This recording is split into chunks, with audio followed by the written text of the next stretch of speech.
Singing has been, sorry.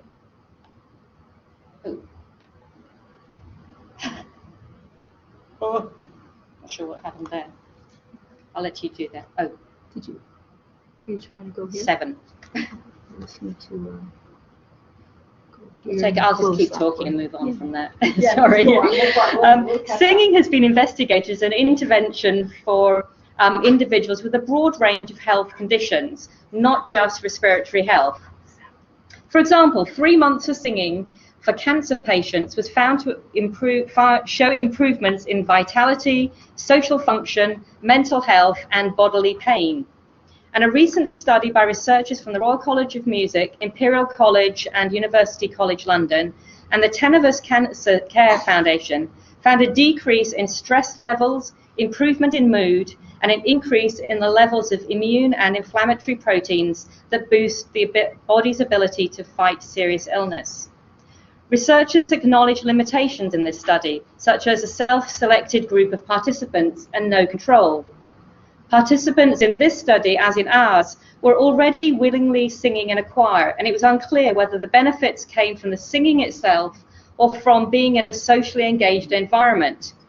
I think that it might be worth noting that in our own study, the group was also self-selecting.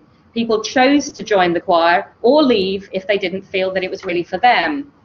Interestingly, one individual was a very reluctant initial member, but now is with us for the 4th session and is probably one of our most enthusiastic participants. Finally, the preliminary findings of a Swedish study published in Frontiers in Psychology examined the way in which breathing patterns of singers in a group can lead to synchronized heartbeats. Not only did the study show how this might contribute to a person's overall sense of well-being, but it also suggested more broadly how this use of entrainment might, for example, have implications for social bonding and understanding. Our pilot study sought to measure the potential effects of group singing on pulmonary function and on perceived quality of life of individuals living with respiratory difficulties. There's a strong tradition of group singing in Newfoundland and Labrador, but there are no community health choirs there.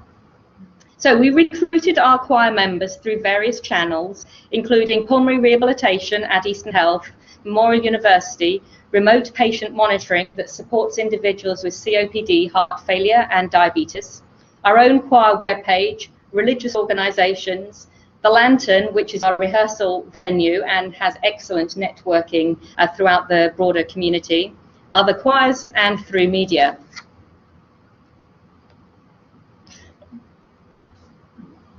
To become a member of the Better Breathing Choir, there is simply a requirement that someone self-identifies with having a breathing problem. Family members are also welcome to join. There's no need to have any previous musical experience, there's no need to read music, and nor is there any registration required. So we have both core members attending each week, as well as people who just drop in occasionally. Most participants are between the ages of 65 and 85. While we have received requests from other people to join the choir who do not have breathing difficulties, but simply want to join a community choir, we have deliberately limited membership only to those with breathing problems and family members, as it's important for our members to feel comfortable and not self-conscious participating despite their medical challenges. And see if I can do this with that. There we are. As one participant commented, we're among people who understand our limitations and don't look down upon us because we had to cough or breathe as and when we need. I jokingly refer to it as the only choir where you can breathe and cough as you like. And another comment was similar, with one could stop and cough without upsetting anyone. And this is a really important aspect of the choir. For the testing in our first study, adults willing to commit to singing in the choir and with a diagnosis of COPD were eligible to take part. A convenient sample was used based on volunteers within the choir who responded to the invitation to participate and who met all the eligibility criteria. Potential participants were informed about the project, given time to ask questions from the researchers, and complete the consent form. A baseline for the participants in the study was recorded through completion of the chronic respiratory Questionnaire self-administered standard, which is a validated 20-question health-related quality of life questionnaire. And that assesses a person's perception of health-related quality of life using a 7-point scale in 4 domains: shortness of breath, fatigue, emotional function, and a person's ability to feel in control of their illness experience. A baseline was also recorded through spirometry testing administered by a respiratory therapist from Eastern Health's pulmonary rehabilitation program. Participants with any symptoms of an exacerbation were not permitted to participate in spirometry testing, which proved really challenging for our project and led to a very limited participation in this part of the study. After 10 weeks of participation in the choir, these tests were repeated, with efforts made to perform the repeat tests at a similar time of day, in the same location, and after similar medication doses. A copy of the spirometry tests was forwarded to the participant's family doctor when requested. So the limitations of this part of the study were, first of all, the challenges of studying an at-risk group, which led to only 2 participants by the end of it being eligible according to our criteria. So that was a major challenge. The study didn't account for other comorbid conditions such as heart disease, which also had similar conditions such as breathlessness and fatigue. And despite trying to ensure that similar medications were taken but at the first and second testing, that was not possible because some of the participants had to change their medication, and we had no control group.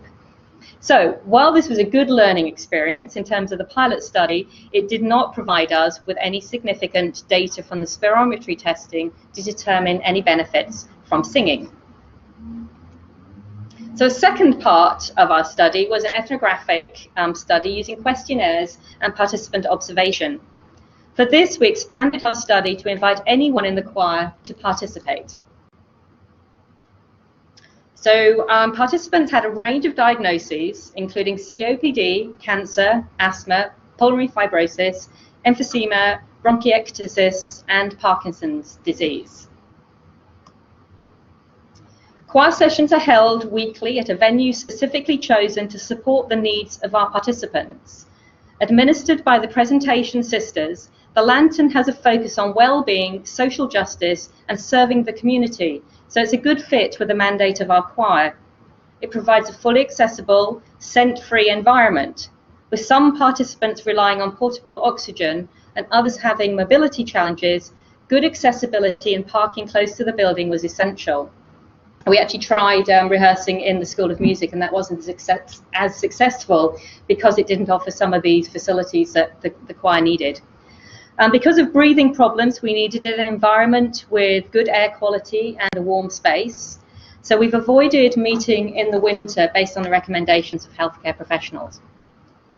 Because social time with refreshment served after the singing is an integral part of what we offer, a location with kitchen facilities was essential.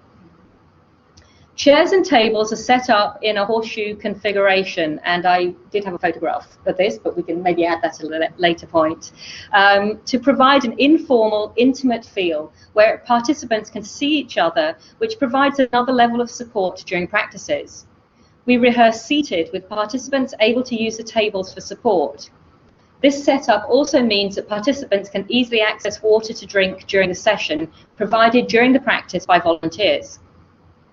For many choir members, maintaining good posture is really challenging, so we sought advice from a physiotherapist on helping with seated posture to maximize, we'll all adjust our seating there, to maximize lung capacity, and we've built in exercises that include a focus on posture.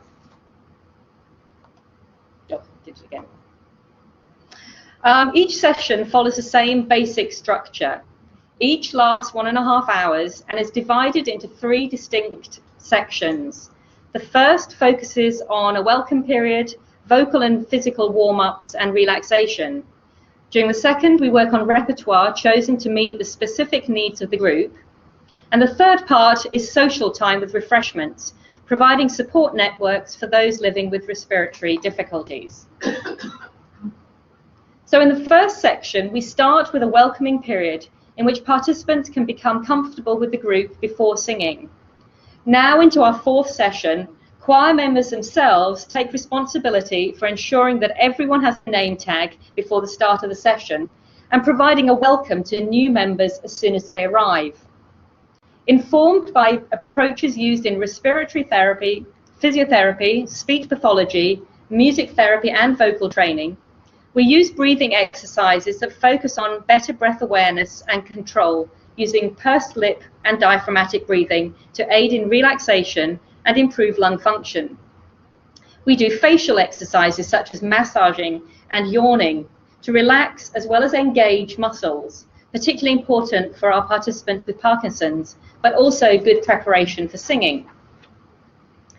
Our breathing exercises focus on synchronized breathing that contributes to a sense of social bonding and also relaxation as it slows the breath, though always with the reminder that participants listen to their own bodies and adjust their breath accordingly. This is a time that enables us all to come together as a group, to focus attention on the breath and to give a sense of release, particularly important to those living with chronic illness and the stress that accompanies it. Interestingly, many of the students who help with the choir have commented on how they find the session a good way of de-stressing, which wasn't one of the outcomes that we'd initially imagined.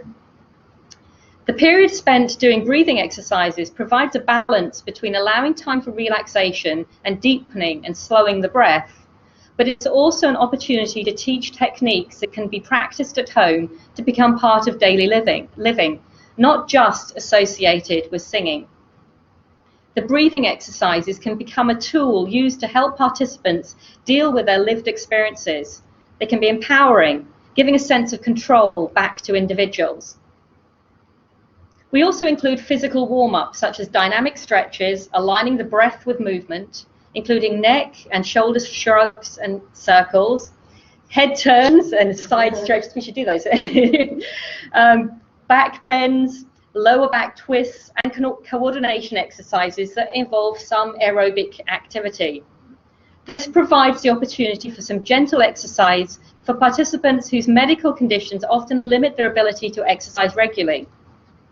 We considered standing for some exercises, but this proved difficult for some members, and we felt that it was more important for our sessions to be fully inclusive. So instead, we do all our exercises and singing while seated. As in many gentle yoga classes, we're able to incorporate exercises with a freedom of movement while still seated and therefore accessible to all participants. One participant commented, "I like the social milieu. I also feel good exercising with other people. This is a very friendly atmosphere." And another commented, "We learned new exercises which encouraged me to do more at home." And I did have a photograph to go with this, which was one of our participants who one week asked if he could lead the group in order to show some of our new members one of our coordination exercises. So he took control of the group and led that part of the session, which I thought was really encouraging. We also practice vocal exercises that we've developed to match the specific needs of the group, to build vocal confidence, increase vocal range and dynamics, work on projection, agility, and breath control. We use various vocal warm-ups, including vocalizations, scales, lip drills, tongue twisters, and vowel and consonant exercises. Again, these are carefully chosen to address the need to warm up the voice ready for singing, but also to provide some exercises that target the needs of those living with Parkinson's and with respiratory illness. Some of these exercises can be very challenging for our participants, so we aim to make them fun in order to ensure that each participant is comfortable to try to do the exercises to the best of their ability, with modifications provided when necessary to ensure that everyone feels comfortable and can participate fully and safely. We employ a music student as an accompanist, which is a huge asset, as her improvisatory, fun, and upbeat accompaniments distract participants from the repetitive nature of some of our warm-ups, allowing us to practice vocal and breathing warm-ups for much longer. Her accompaniments support the group, encouraging full and active participation. Many of our participants have commented on how they don't notice that we're doing lots of repetitions of exercises, which is one of the benefits of exercising to music. Studies, for example, in the field of sports psychology and music sociology have looked at the way in which music can provide positive distraction. Think exercise music in gyms, for example. In these instances, as with our own warm-up exercises, the music both distracts, but it also can synchronize action. We work towards creating relaxed, non-judgmental atmosphere in which participants feel comfortable doing these warm-ups despite any physical limitations, with a flexible approach to the content of sessions designed to meet the needs of those present.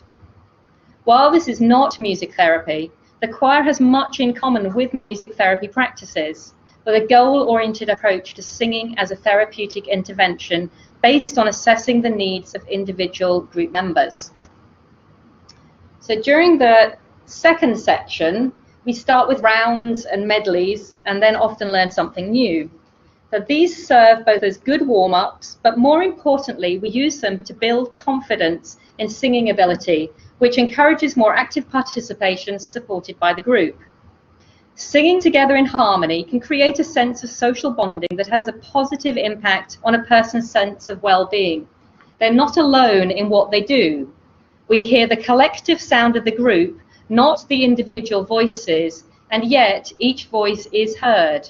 It can be a powerful emotional experience. After the rounds, we sing songs that are specifically chosen to reflect the desired therapeutic outcomes for the group, with an emphasis on songs that enable us to work on breath awareness and control, working particularly on increasing the length of musical phrases that can be sung in one breath, and on practicing using different types of breathing that's necessary while singing. Feeling comfortable to participate irrespective of musical experience or ability was important, since the goal of our sessions is less on an end product, we haven't done any performances, but rather it's on the continuing process of singing together to develop better breathing and vocal techniques, to build a supportive community through singing. We avoid focusing on correcting inaccuracies in pitch or rhythm that naturally happen when we're learning new material, since this may create a reluctance in individuals to fully participate in singing. Rather, we model correct versions and use repetition to learn. Our focus is on musical phrasing and breath control, since this is what allows participants to have more breath awareness. So we use different types of breath, and if you think about singing, you often have to snatch a quick breath when you're singing a phrase and then exhale.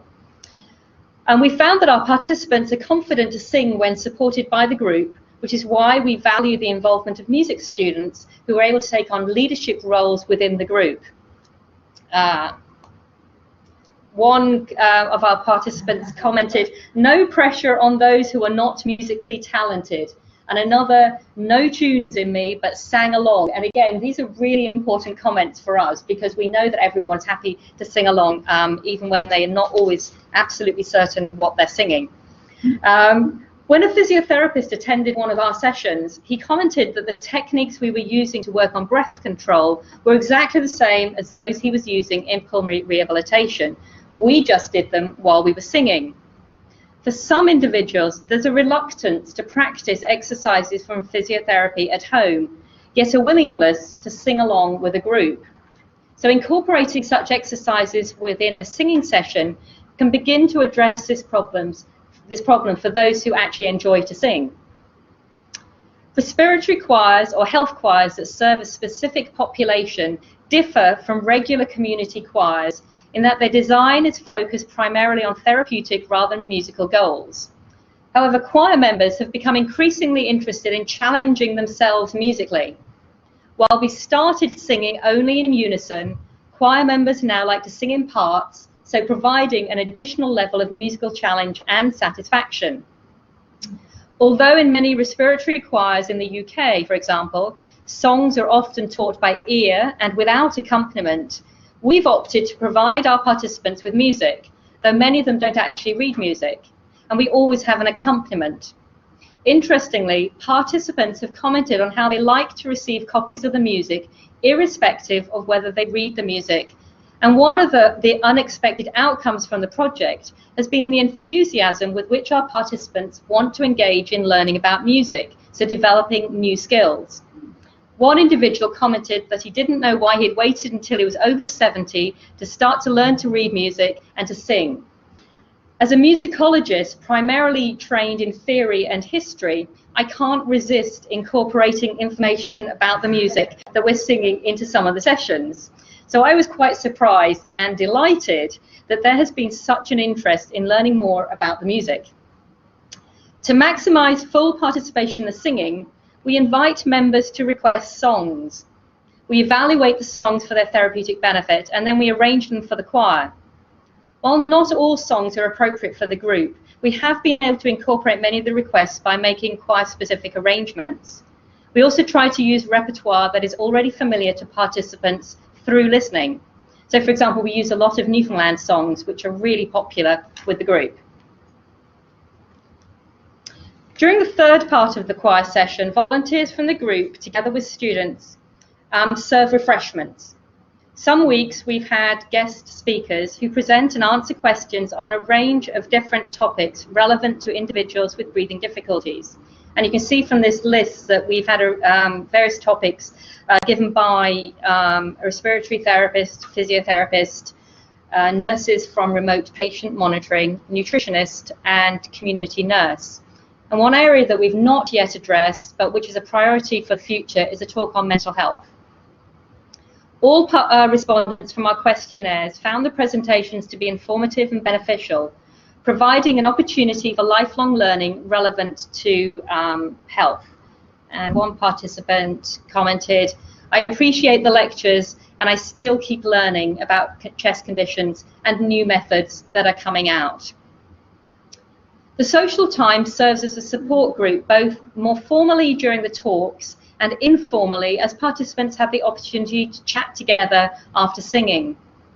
As we'll see when I talk about some of the responses from our questionnaires, the time spent chatting over tea and coffee is just as important as the singing itself, which leads me back to the comment from the recent study with cancer choirs that questioned whether it was actually the singing itself or the coming together as a group that was providing health benefits. And one of the things that as a researcher, I can understand the problems with that, but as someone watching my choir in progress, that I can see that the relevance of that social time and coming together, and they're all interrelated. I'm not sure we can actually separate all these things.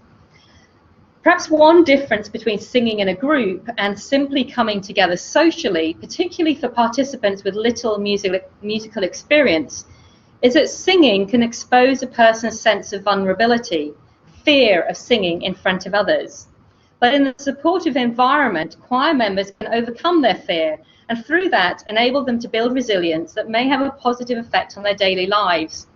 I was involved in a project recently which was with a choir formed primarily for mothers whose children were receiving care at a hospice. And we found the same thing with that group. That sense of vulnerability actually helped to build resilience. In terms of the ethnographic study related to the Better Breathing Choir, our researchers involved analysing data from the questionnaires given to participants during the second session of the choir, from which we see overlapping and interacting themes that relate to social well-being, physical health, mental health, and personal development or continued education.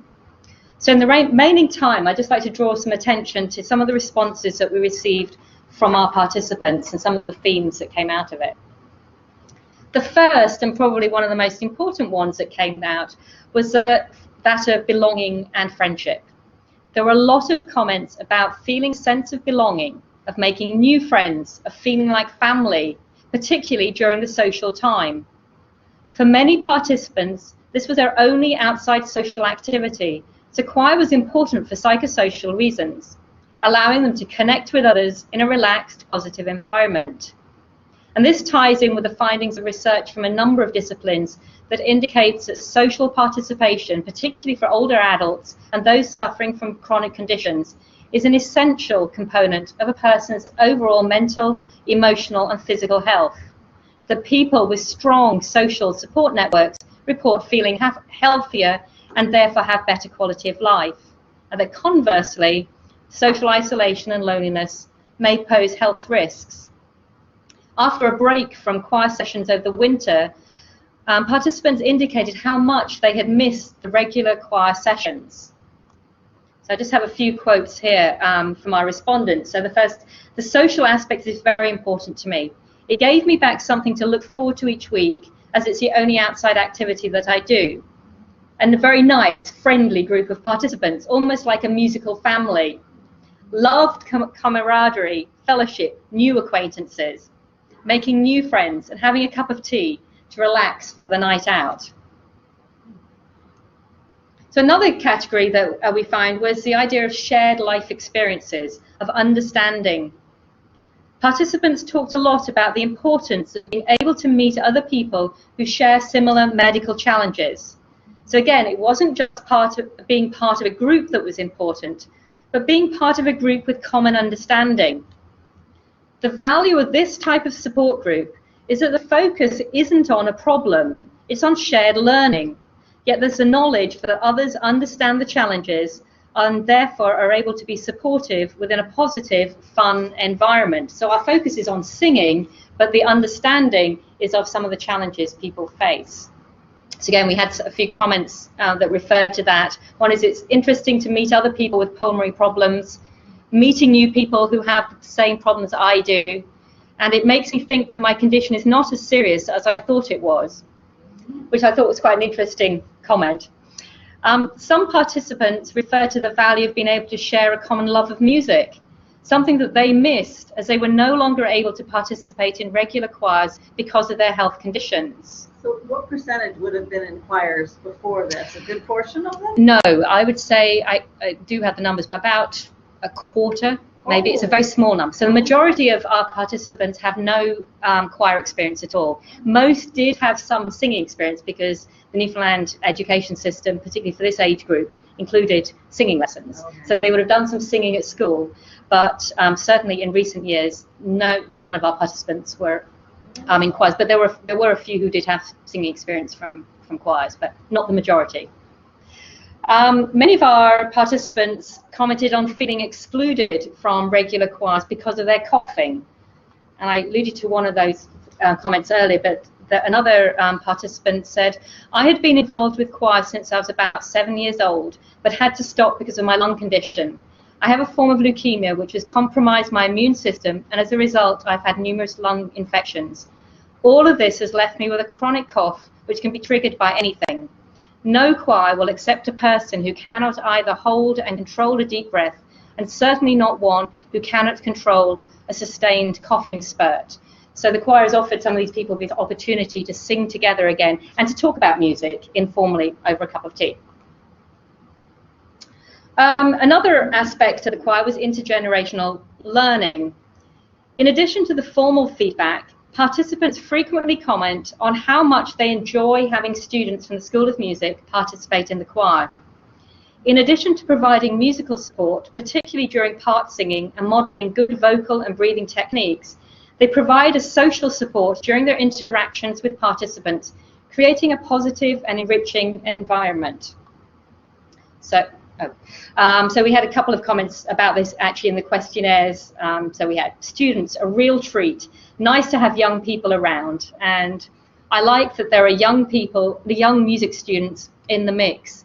And I think for a lot of students from Newfoundland and Labrador, they're actually quite used to spending a lot of time with extended families, and so we'll happily sit down at the table and chat with people about their grandchildren and family members, and this is something that our participants really enjoy during the social time. And vice versa too. Absolutely, it's been, and for some of the students who are living away from home, it offers them that opportunity to be part of a network where you've got older adults similar to their grandparents' age. So one of the other aspects was looking at some of the comments that relate to various benefits that people perceived from the warm-ups, the breathing exercises, and the vocal exercises, as well as the singing.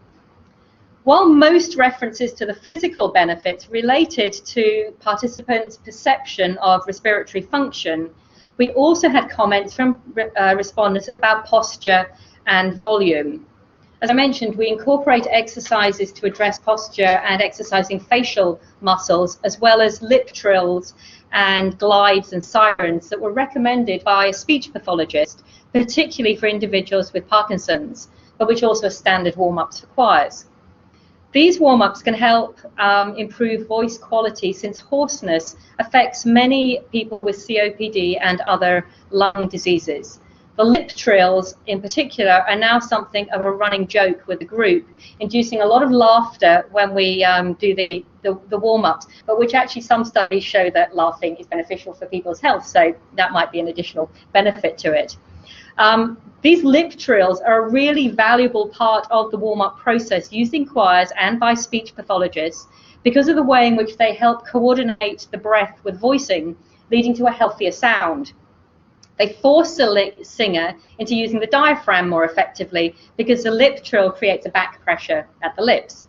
They reduce tension in the neck, the throat, the lips, and they encourage the singer to exhale with more control and for longer through consistent airflow. For those of us who do lots of talking, they're also a great way to help preserve the voice.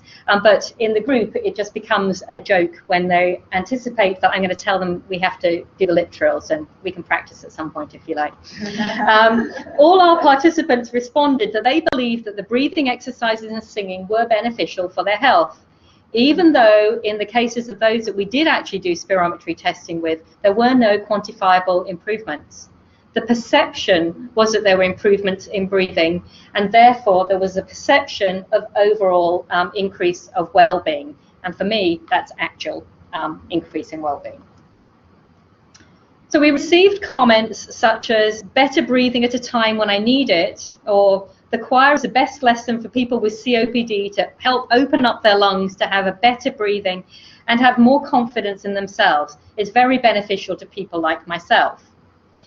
A number of respondents felt that the singing was good exercise, with comments like, the biggest challenge is opening up my airways and my vocal cords. Great exercise for lung condition.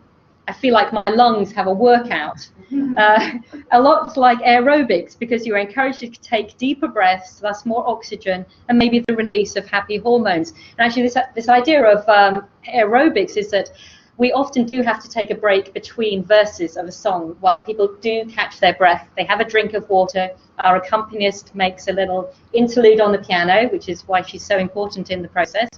And then when people are clearly getting their breath back again, we continue with the song. So again, that can't happen in a regular choir. But in this group, and again, because of the setup, but we have the glasses of water on the table, we're able to take a break and continue when people are obviously ready to do it. So we do actually have to watch the group quite carefully to make sure people aren't getting really out of breath. It's good to exercise, but not over-exercise. Perhaps not surprisingly, based on the types of exercise that we do, many respondents referred to breath control and awareness, such as I enjoyed the breathing exercises because they gave me a greater awareness of how I can get better and controlled breaths. I find myself conscious of developing better breathing by diaphragmatic breathing more after and by following exercises with conscious breathing effects.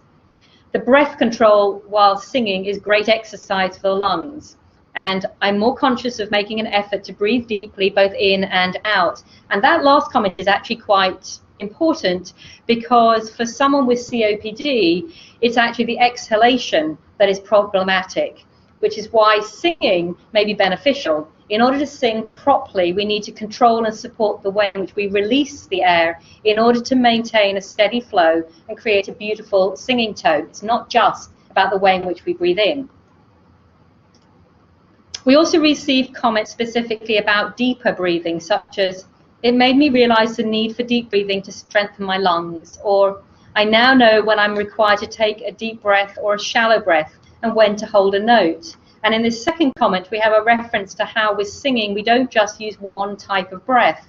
In singing, we tend to inhale very quickly and exhale slowly as we sing through the phrase, which is quite different from speaking, when we tend to have a much more shallow breathing and a more regular type of inhaling and exhaling.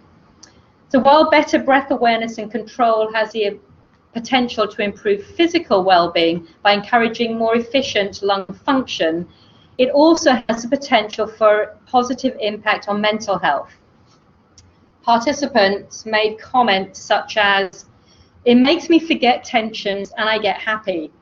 The relaxation exercises are so important. It helps me, and I expect others, to focus on ourselves and forget the trials and tribulations of the day behind us.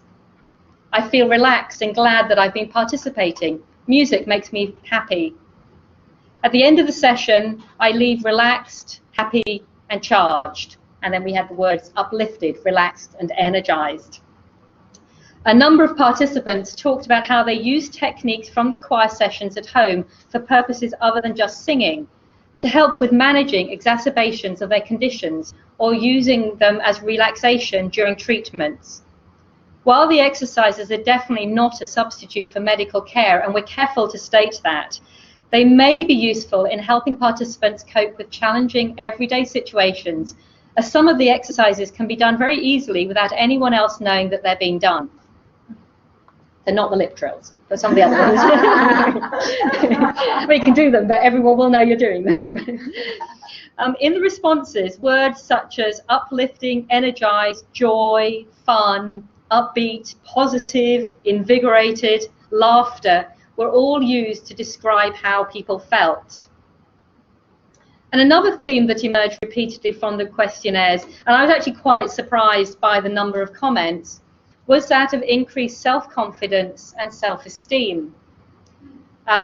So we received comments like, "I feel content, happy, and good about myself. It increased my self-confidence and self-esteem. Best program for COPD is to have social activity with others and show them that anyone with this sickness can sing and feel better about themselves when it's over.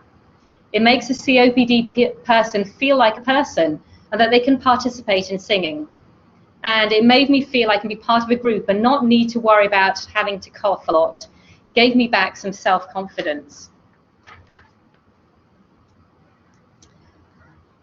And we also received comments about the participants' increased musical confidence, which for some was returning to something that they had been prevented from doing because of their illness, and for others was a brand new activity. So comments like, "The singing gave me confidence that I could sing again, having not done so for about 15 years. I feel that I can sing in the choir no matter how bad I sound. The singing itself was fun, and I definitely feel more confident in singing with the group now, and gave me the confidence to try and sing despite all my mistakes." We were surprised at the number of comments we received in respect to the idea of personal improvement and continued education, or lifelong learning, learning new skills and information about music. As I mentioned, one of the participants talked about learning to sing at the age of 70. One other participant often asks me to explain what the notes mean, as he doesn't read music, so has used this as an opportunity to learn something new. While our initial focus for the group was on its potential to improve breathing techniques, we found that it's also rewarding for participants to be learning a new skill. And so we had some comments like, "For me, it's been a great learning experience. I feel that I've gained new skills, knowledge, and understanding of the notes. And it's a great learning experience for one who has absolutely no musical training, learning when to breathe and hold a note. Even the pattern of the squiggles on the music sheets are beginning to make some sense," which is quite encouraging. In addition to the benefits of the weekly sessions, we wanted to encourage participants to practice at home. However, this was challenging for those with little or no prior musical experience. We received comments like, "Didn't do any singing at home until I got the disc of music, which I've sung with since." So this is a reference to a CD that we created at the end of the session and then gave people the music so they could practice the songs at home. And then we received another comment, as "I learnt new pieces by sight reading. I sang through all the songs at least twice a week, and any I knew. I sang as I performed some daily tasks around the house." So obviously someone there who did read music. But then this comment was, "My biggest disappointment is the fact that I cannot read music. So when I get home, I usually cannot remember the tune of the music. So it makes it difficult to practice." So this last comment inspired us to create a new password-protected webpage, in addition to our initial webpage that provided information for participants. So the new web page was created by one of the music students and includes audio tracks with vocal exercises, music from the sessions that I've edited for the choir so people can see the notes of the music, and videos of breathing exercises and physical warm-ups so participants can practice more easily at home. And we also provide CDs for home practice as some of our participants don't have computers. For students involved in the project, they've been introduced to a new way of approaching music. So for most of the students, their focus is on performance and performance on a concert stage or on teaching. So most of the students didn't have any experience before this of a therapeutic benefit of music. And so one of the students wrote a reflection afterwards and said, "I've lived my whole life with my facility to create, perform and listen to music without any issues. However, it was not until I started working with the Better Breathing Choir that I realized this ability is not one to be taken lightly. I've been able to witness the positive impacts of music on a group of people who otherwise may not have been able to participate."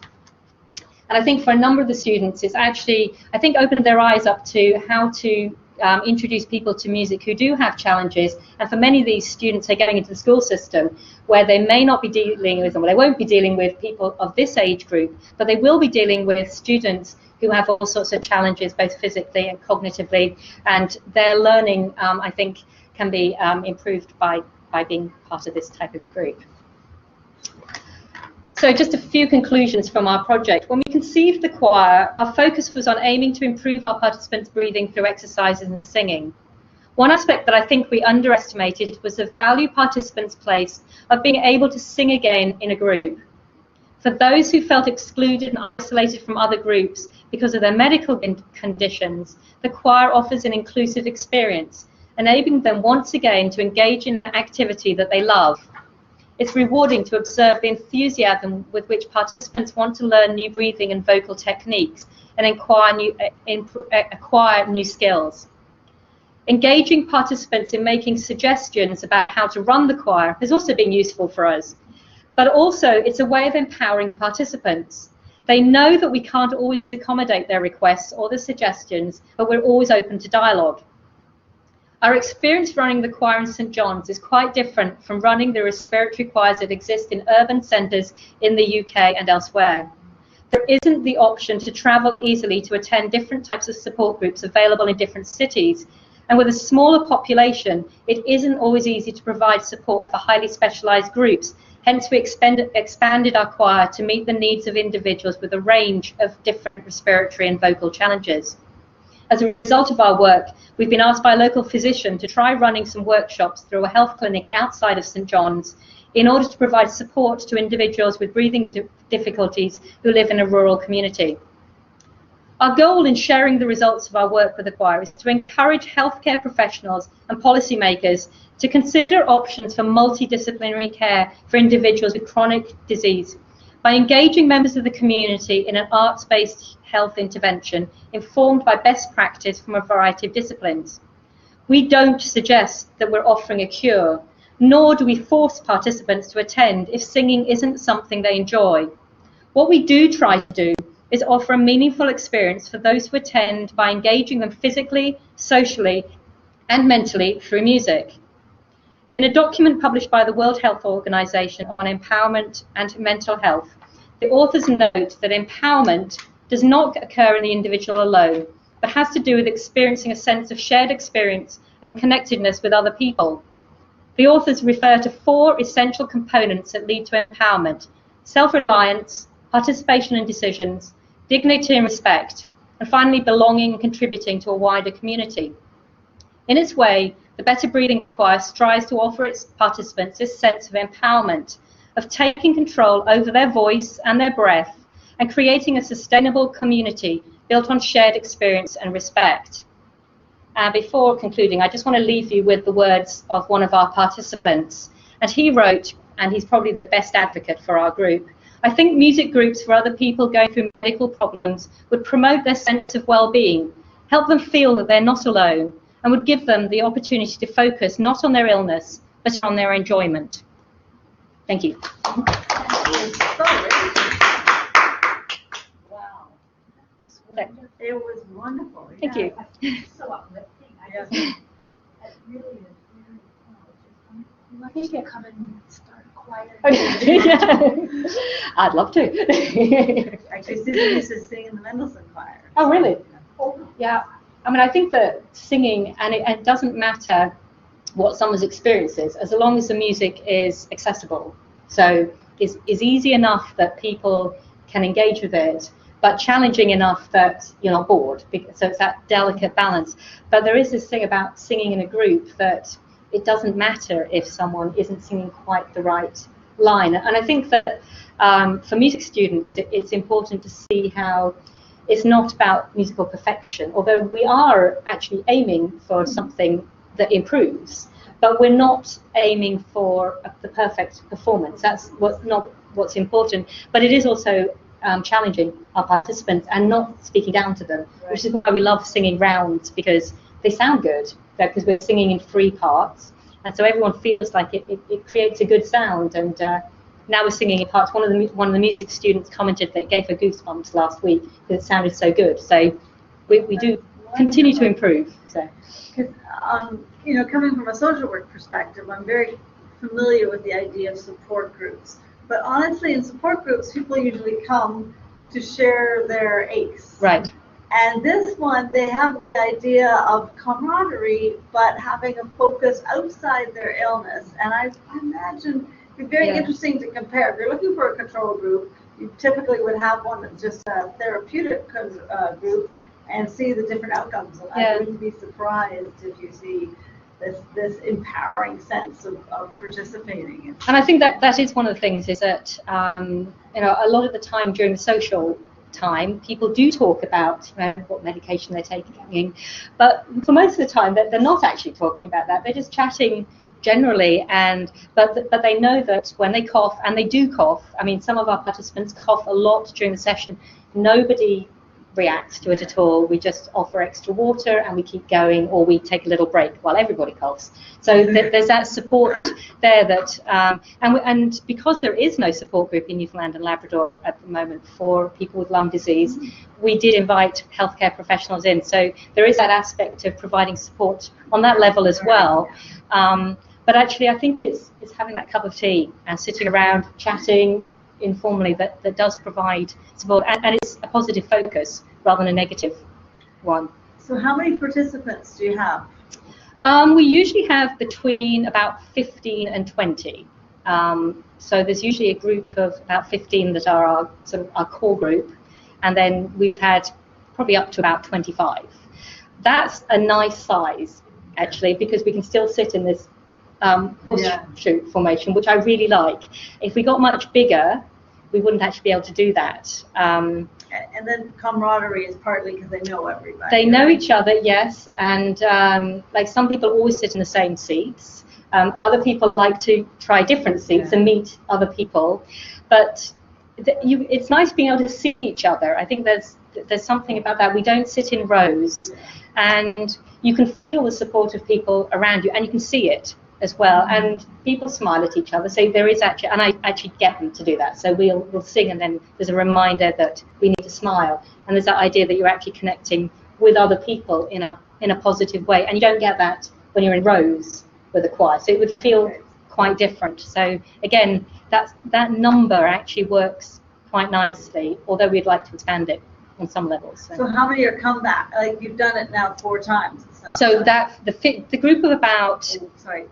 Need to go. There's somebody outside the door. Are we supposed to be out by 1? Is that the issue? Oh, sorry.